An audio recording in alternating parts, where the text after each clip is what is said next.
सुबोध उनियाल जी, माननीय वन मंत्री जी, भाषा निर्वाचन एवं तकनीकी शिक्षा मंत्री जी हमारे बीच पधार चुके हैं। कार्यक्रम के विशिष्ट अतिथि जी डॉक्टर धनंजय मोहन जी, प्रमुख वन संरक्षक खौफ उत्तराखंड भी हमारे बीच पधार चुके हैं। विशिष्ट अतिथि के रूप में आज हमारे बीच प्रमुख वन संरक्षक सीईओ कैंपा डॉक्टर समीर सिन्हा जी भी हमारे बीच आज मौजूद हैं। सम्मानीय अतिथियों से अनुरोध करती हूँ कि वह कृपया मंच पर पधारे और अपने अपने स्थान को सुशोभित कर इस कार्यक्रम की गरिमा बढ़ाएं। धन्यवाद सर।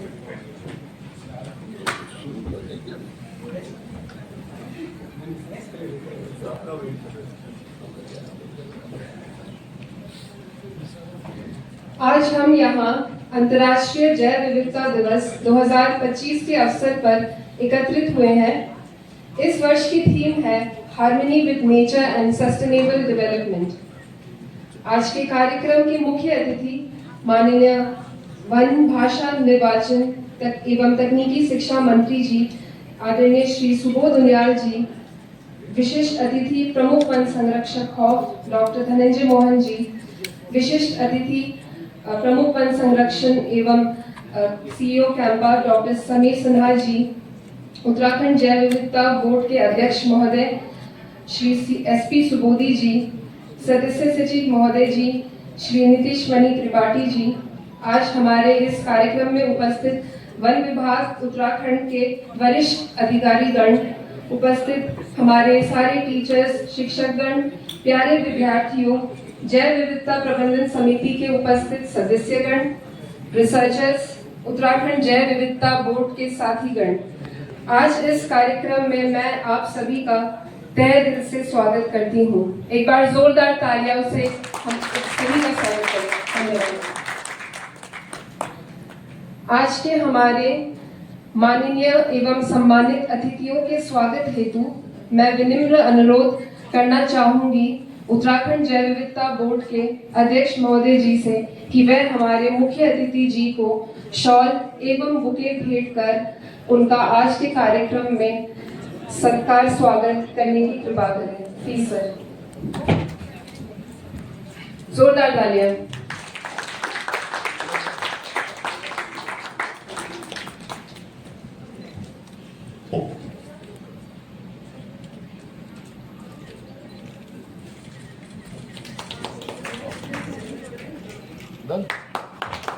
सम्मानित अतिथियों के स्वागत हेतु मैं अनुरोध करना चाहूंगी सदस्य सचिव महोदय जी से कि वह हमारे विशिष्ट अतिथि प्रमुख वन संरक्षक खौफ डॉक्टर धनंजय मोहन जी को भी शॉल एवं बुके भेंट कर उनका आज इस कार्यक्रम में सम्मानित स्वागत करें।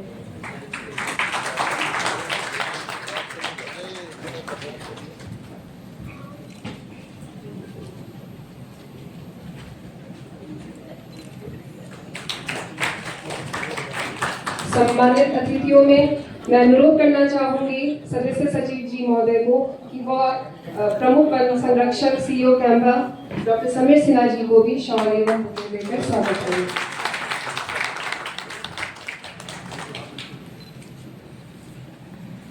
धन्यवाद सर। कार्यक्रम के शुभारंभ हेतु मैं आप सभी सम्मानित धन्यवाद सर। कार्यक्रम के शुभारंभ हेतु मैं आप सभी सम्मानित महानुभावों से अनुरोध कर आप सभी को आज के इस कार्य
सबसे ज्यादा छोटे छोटे बच्चे जो स्कूलों से आए हुए हैं और साथ में उनके टीचर्स और प्रिंसिपल भी हैं, और हमारी इस बायोडाइवर्सिटी बोर्ड के सबसे प्रमुख अंग बीएमसी के हमारे सदस्यगण और पदाधिकारी जो इस सभा में हैं, उन सबका मैं तहे दिल से इस कार्यक्रम में स्वागत।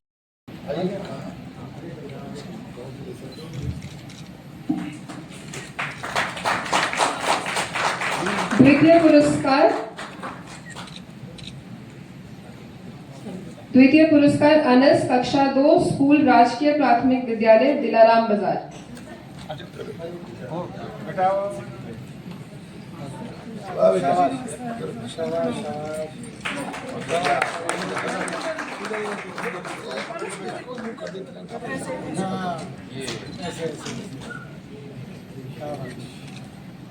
बहुत बढ़िया। मैम आ रहे हो? हाँ जी हाँ जी।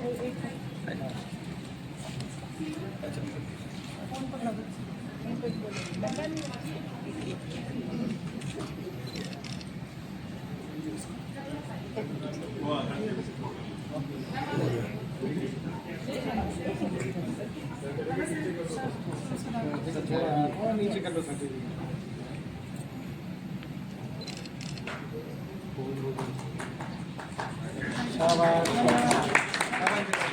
Thank you.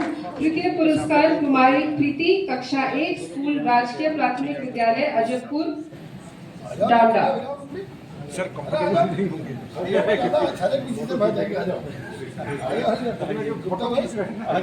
सामने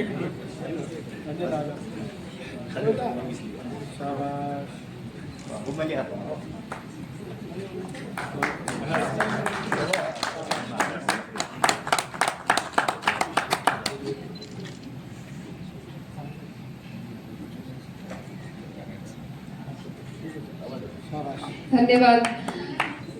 लघु कथा प्रतियोगिता में प्रथम पुरस्कार विशाल कक्षा 4 स्कूल राजकीय प्राथमिक विद्यालय चंदर रोड।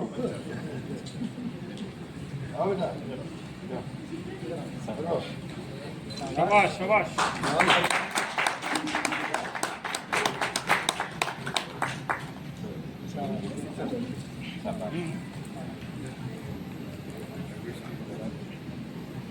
द्वितीय पुरस्कार कुमारी तानिया कक्षा 5 स्कूल राजकीय प्राथमिक विद्यालय अजयपुर कला।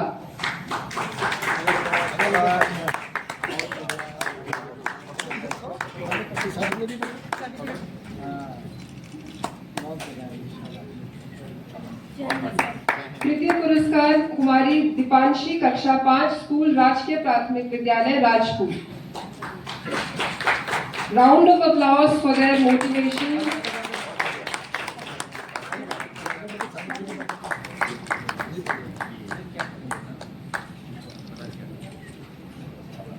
निबंध प्रतियोगिता में प्रथम पुरस्कार कुमारी सीमा रावत कक्षा 8 स्कूल राजकीय उच्च प्राथमिक विद्यालय कंडोली।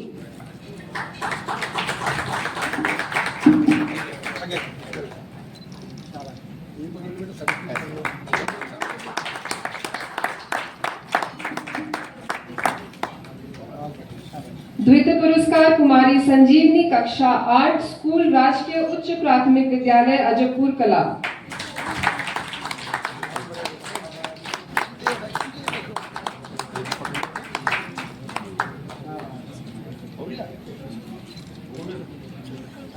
तृतीय पुरस्कार अर्जुन कक्षा 6 स्कूल राजकीय उच्च प्राथमिक विद्यालय अजयपुर कला।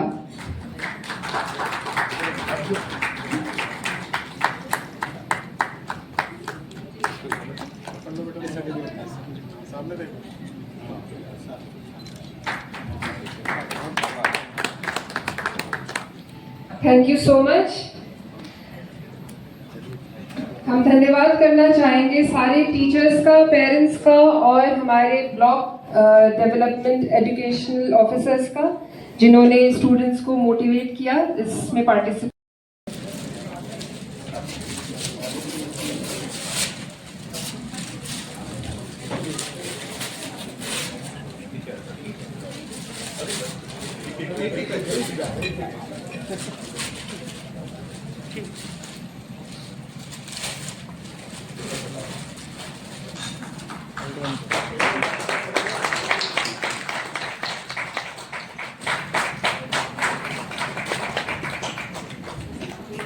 साथ ही मैं मंत्री जी से पुनः अनुरोध करना चाहूंगी, उत्तराखंड जैव विविधता बोर्ड द्वारा तैयार किए गए 12 नाजा फोल्डर का भी इस अवसर पर अनावरण करने की कृपा करें, जो उत्तराखंड के पारंपरिक कृषि और जैविक विरासत की समृद्ध विरासत को दर्शाता है।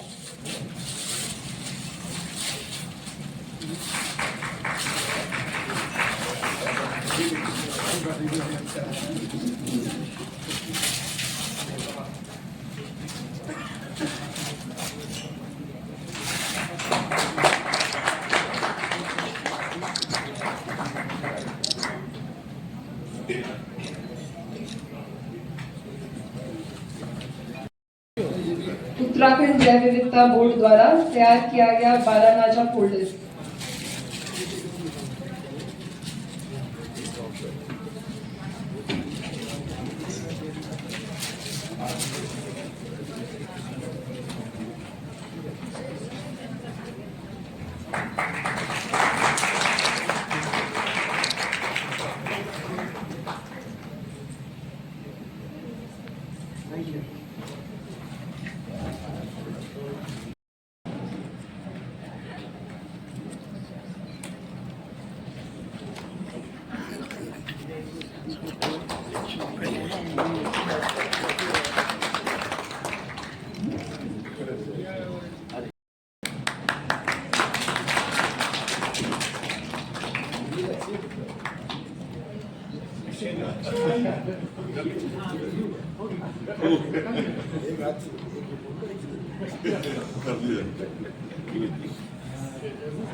जिम्मेदारी दी है बायोडाइवर्सिटी कंजर्वेशन की, और खुशी की बात है कि उसमें एक राज्य हमारा उत्तराखंड भी है, और उसमें तो हम तमाम जैव विविधता को बनाए रखने वाले तमाम चीजों के हम लोग कह रही है, हम लोग भंडार, तो जहां पर ये चीजें ज्यादा मात्रा में होती है उनकी जिम्मेदारी भी ज्यादा बढ़ जाती है। और अभी मैं देख रहा था कि 60,000 हेक्टेयर पर आपको काम करना है यूएनडीपी के प्रोजेक्ट पर, लेकिन इसमें सबसे बड़ी चैलेंज क्या है? देखिए, मैं सुन रहा था अधिकारियों को कि बायोडाइवर्सिटी के कंजर्वेशन पे अकेले ये फॉरेस्ट विभाग की जिम्मेदारी नहीं है, इसमें कम्युनिटी इन्वॉल्वमेंट बहुत जरूरी है। जब तक कम्युनिटी पार्टिसिपेशन नहीं होगा, हम किसी भी लड़ाई को जीत नहीं सकते। और हमारा प्रयास भी फॉरेस्ट में यही रहा है कि हमने हमेशा ये चाहा कि हमारी पीपल फ्रेंडली पॉलिसीज बने, ताकि लोगों की आजीविका से लगातार जुड़ करके इन चैलेंजेस का मुकाबला कर सके। पर आज जो सबसे बड़ा चैलेंज है, वो चैलेंज है कृषि के प्रति लोगों की लगातार उदासीनता। सैकड़ों हेक्टेयर जमीन हर साल बंजर होती जा रही है। ये ठीक है कि आज हम डेवलपिंग स्टेट है, नए राज्य में डेवलपमेंट भी बहुत जरूरी है, क्योंकि इसी अपेक्षा से लोगों ने आंदोलन किया, राज्य का निर्माण हुआ। लेकिन इसका मतलब ये नहीं है कि हम जो सदियों से जो कई पीढ़ियां लोगों की आगे बढ़ी, वो खेती के माध्यम से आगे बढ़ी। और आज जो कंक्रीट का जंगल लगातार बनता जा रहा है, लोगों को लगता है कि खेती से ज्यादा प्रॉफिट जमीन को बेचने में है, और जिस वजह से जमीनें बिक रही हैं। अभी 12 नाजा की बात की, 12 नाजा ये जो मूवमेंट चला इनको बचाने का, बीज बचाओ आंदोलन, इसको चलाने वाला व्यक्ति बहुत पढ़ा लिखा नहीं है, और बिल्कुल मेरी विधानसभा से जुड़े हुए गांव का है, विजय जड़धारी। और विजय जड़धारी को मुझे विरोध भी झेलना पड़ा। मैंने भरसार विश्वविद्यालय के प्रबंध समिति का मेंबर बनाया कि जो लोग प्रैक्टिकली जो इस चीज को जानते हैं उनको आप आगे बढ़ाए, मतलब कहीं ना कहीं आप पीपुल फ्रेंडली पॉलिसी बना पाओगे, ताकि लोग खेती से जुड़े। तो विजय जड़धारी जिन्होंने इस आंदोलन को जिंदा रखा, सैकड़ों लोग जुड़े, उन्हीं के गांव का एक किस्सा बता रहा हूं। उनके गांव में बकायदा एक आम सभा बैठक हुई गांव के लोगों की, और मीटिंग में पूरे गांव के लोगों ने यूनिवर्सली प्रस्ताव पास किया कि गांव का जो आदमी जमीन बेचेगा उसका सोशल बाइकाट किया जाएगा। मैं देखता हूं कई लोग क्योंकि राजनीतिक हमारा सिस्टम है, लोकतंत्र है, वोट आधारित राजनीति है, और वोटर आम आदमी है, तो आम आदमी को प्रभावित करने के लिए लोग तमाम तरह की चीजें क्या करते हैं। आजकल भू कानून, जहां आप देखिए वहीं भू कानून की बात हो रही है। मेरा मानना है कि किसी कानून बनाकर आप जमीन को नहीं बचा सकते। कई लूप होल्स होते हैं। आपने क्या शेड्यूल कास्ट एट्रोसिटीज एक्ट बना, SC and ST atrocities act, क्या अत्याचार बंद हो गए?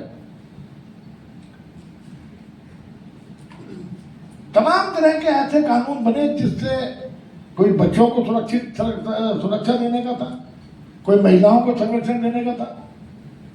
लेकिन कानून बनने के बाद कानून को तोड़ने वाले रास्ता निकाल देते हैं। मेरी भी कुछ जगह बात है, मैं देखो सामने आज सरकार ने निर्णय ले लिया कि किसी भूमि की बिक्री पर रोक लगा दी गई कि आप किसी भूमि को नहीं खरीद सकते। हमने लगा दी रोक। क्या किसी भूमि की बिक्री रुक गई?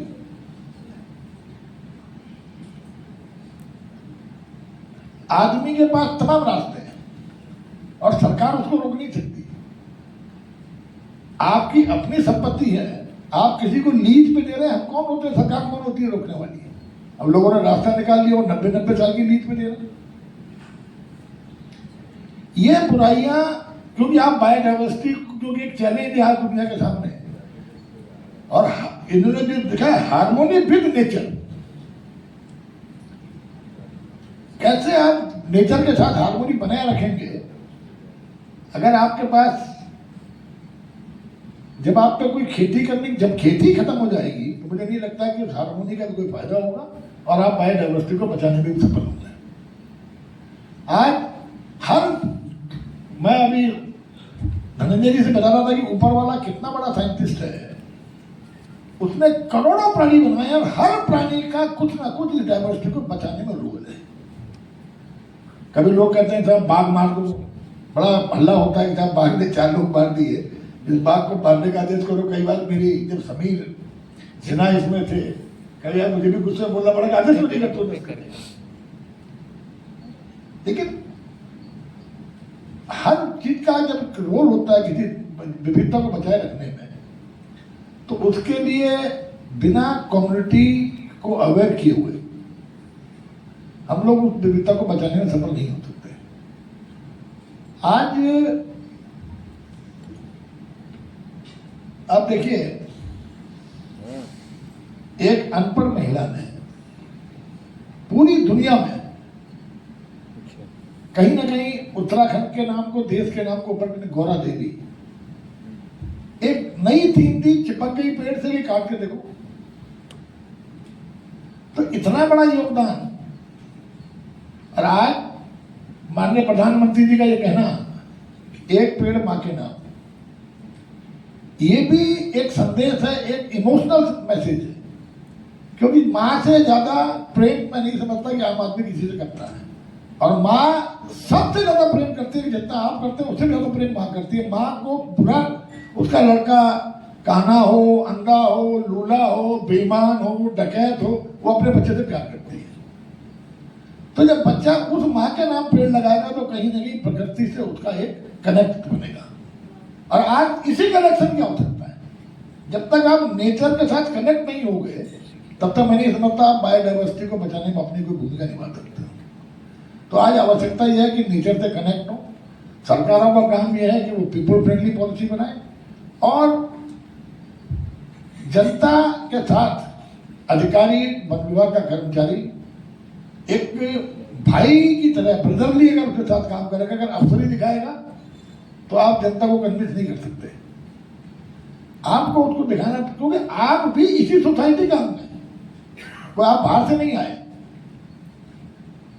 मिनिस्टर हो, अधिकारी हो, कर्मचारी हो, कॉमन आदमी हो, सबका एक ही सोर्स है, कोई अलग अलग नहीं है कि वो आसमान से आ गया, कोई पाताल से निकल गया। तो हम लोग सब सोसाइटी का पार्ट है। तो सोसाइटी में के लंबे भविष्य, आप देखते हैं हमारा राज्य क्या है, हरेला। आप देखिए कितनी दूरदर्शिता नहीं थी पुराने लोगों में। जब मुझे नहीं मालूम था कि हरेला क्यों मनाया जाता है, तो मालूम हुआ हरेला कुमाऊं में प्रकृति का आभार मनाने का एक त्योहार है। इस प्रकृति ने हमें इतना कुछ दिया, उस प्रकृति का धन्यवाद करते हैं और उसको उत्सव के रूप में और प्रभु के प्रति, नेचर के प्रति अपने एक आभार के रूप में मनाया करते हैं। तो हमारा राज्य, जिससे हमारे राज्य के अंदर संभावनाएं हैं, हमारा चाहे वो बर्ड टूरिज्म हो, इको टूरिज्म हो, आपका ये देखिए आज ट्रैकिंग टूरिज्म, इसके अलावा जो हमारे बर्फ से भरे पहाड़ को देखने के लिए देश दुनिया के लोगों का आना। लेकिन ये सब जीवित तभी रहेगा जब आम आदमी की भागीदारी से, जब हम लोग जैव विविधता को बचाने में काम करेंगे, क्योंकि आज समय की आवश्यकता है कि जो बायोडाइवर्सिटी कंजर्वेशन अगर ये नहीं होगा तो कहीं ना कहीं प्रकृति के अस्तित्व में जब प्रश्न आएगा तो निश्चित रूप से मानव के अस्तित्व में भी प्रश्न आएगा। तो ये हम सबकी जिम्मेदारी है कि हम आने वाली पीढ़ियों के भविष्य को देखते हुए जैव विविधता संरक्षण पर काम करें। और कभी ये जरूर है कि मैंने जिस तरह अभी कहा था कि ये केवल वन विभाग की जिम्मेदारी नहीं है, लेकिन वन विभाग इसमें ड्राइवर सीट पर बैठा है।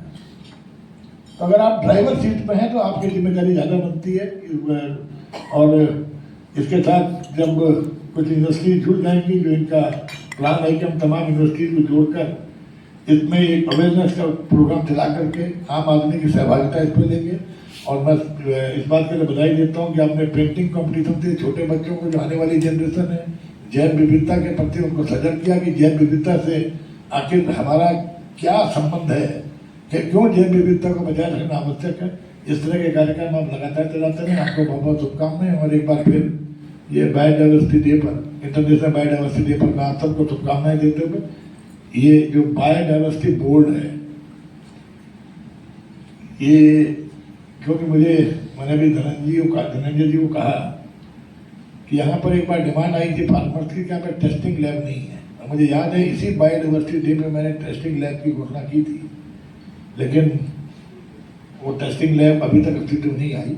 तो ये ना लगे कि यह कार्यक्रम हम केवल मनाने के लिए मना रहे हैं, ये कार्यक्रम कुछ पाने के लिए बनाते हैं, ये संदेश लोगों को भी जानना चाहिए। इस अनुरोध के साथ कि हम जरूर उन पिछले कागजों को निकालें कैसे हो सकता है, क्योंकि एक जब इन जगह पर ऊपर वाले बैठे हुए लोग गलत जो बोलते हैं, जो काम नहीं होता, तो इनका महत्व भी कम हो जाता है। मुझे लगता है कि तो आए भाषण दिए चल दिए, इसलिए कहीं ना कहीं उसकी कंप्लाइंस होनी चाहिए, तो जरूर आप देख लें। और मैं सभी जो विद्यालय के बच्चे और उनके टीचर्स आए हैं उनको भी धन्यवाद देता हूँ कि आपने इसमें बायोडाइवर्सिटी कंजर्वेशन के लिए अपने विद्यालय को भी इसमें अपने पार्टिसिपेशन आपका रहा। आपको बहुत बहुत साधुवाद, शुभकामनाएं। और एक चीज़ मैं जरूर गलत कर गया कि इतने अवसरों में एक ही महिला थी, मैं नाम नहीं लिया, मीनाक्षी जोशी, ये भी हमारी थी। अब बायोडाइवर्सिटी में तो सभी चीज जरूरी है ना, बायोडाइवर्सिटी में तो महिला का भी रोल है, पुरुष का भी रोल है। तो इसलिए बहुत बहुत आपको शुभकामनाएं। और एक बार फिर देरी माने के लिए माफी, लेकिन मैं आराम से नहीं बैठा था। आज हेमकुंड साहिब की यात्रा प्रारंभ हुई, महामहिम राज्यपाल, मुख्यमंत्री जी और मैं भी इस कार्यक्रम में था। और कार्यक्रम की हम लोगों की उम्मीद थी कि कार्यक्रम 1.5 घंटे में खत्म हुआ, कार्यक्रम में पूरा 3 घंटा लिया। इसलिए देरी मानने के लिए फिर माफी। लेकिन एक चीज की मैं माफी और मांग रहा हूँ, मुझे लगता था कि जब 2:30 बजे से कार्यक्रम है तो बायोडाइवर्सिटी बोर्ड वाले बच्चों को लंच जरूर कराएंगे। मालूम है लंच नहीं कराया, हाई टी कराई, ये गलत है। अगर 1 बजे के बाद कोई भी कार्यक्रम हो तो उसमें लंच अवश्य होना चाहिए, क्योंकि बच्चे बेचारे सुबह आ जाते हैं। कहीं ना कहीं ये इसके भविष्य में ध्यान रखेंगे। जो भी अगर आप सुबह 11 बजे तक करते हैं तो भी लंच होना चाहिए, क्योंकि 1 बजे कार्यक्रम खत्म होगा तो खाने का टाइम हो गया, लोग वापस जाएंगे। मैं इसलिए इसमें परेशान नहीं होता कि मैं घर से निकलता हूँ तो लंच करके निकलता हूँ, लेकिन बाकी लोग तो लंच भैया लंच आवर्स में करते हैं। आपने क्या निर्देशित भी नहीं किया, इसलिए ये कुछ चीजें, व्यवहारिक चीजें ध्यान में जरूर रखा करिए, जिससे कि प्रासंगिकता बनी रहे। एक बार फिर आपको बहुत बहुत शुभकामनाएं।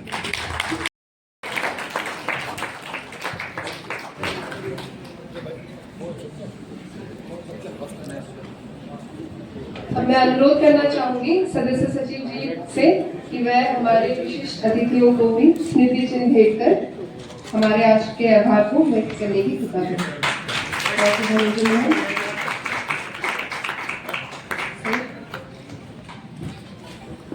नरेंद्र सिंह इधर आइए। और डॉक्टर समीर सुना सर।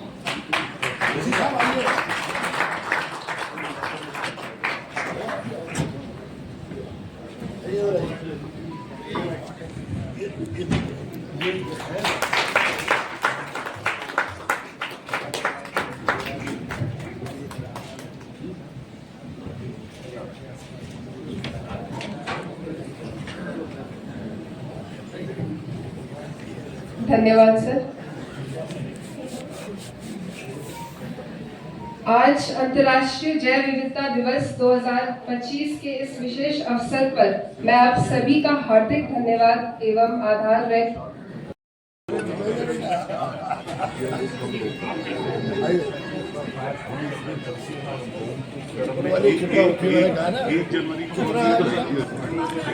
सर, आपने अपने भाषण में अभी एक बात बतलाई कि आपने किसी लैब के बारे में बतलाया था कि लैब मतलब बना दिया जाएगा, और आपने खुद कहा कि अभी तक वो तैयार नहीं हुआ है, तो उसमें क्या बाधा है, क्यों नहीं तैयार हुआ? मुझे आज मैंने पूछा कि उसमें क्या हुआ है लैब का, ये मुझे मालूम है नहीं बनी, क्योंकि मैंने कहा कि मेरा प्रकट करना स्वाभाविक था। मैंने इसीलिए कहा कि जब कभी इस तरह की बातें जनता के प्लेटफॉर्म पे कोई घोषणाएं हो तो उसका क्रियान्वयन करना जिम्मेदारी अधिकारियों की होती है। तो उसी में थोड़ा नाराजगी करते हुए कहा कि तत्काल ऐसी घोषणाओं पे कार्रवाई करके उनका क्रियान्वयन किया जाना चाहिए। तो अभी उसके क्रियान्वयन के लिए आपको आगे कार्रवाई करेंगे क्या किसी तरह के? कहने का मतलब यही। जी जी जी जी, ठीक है, थैंक यू सर।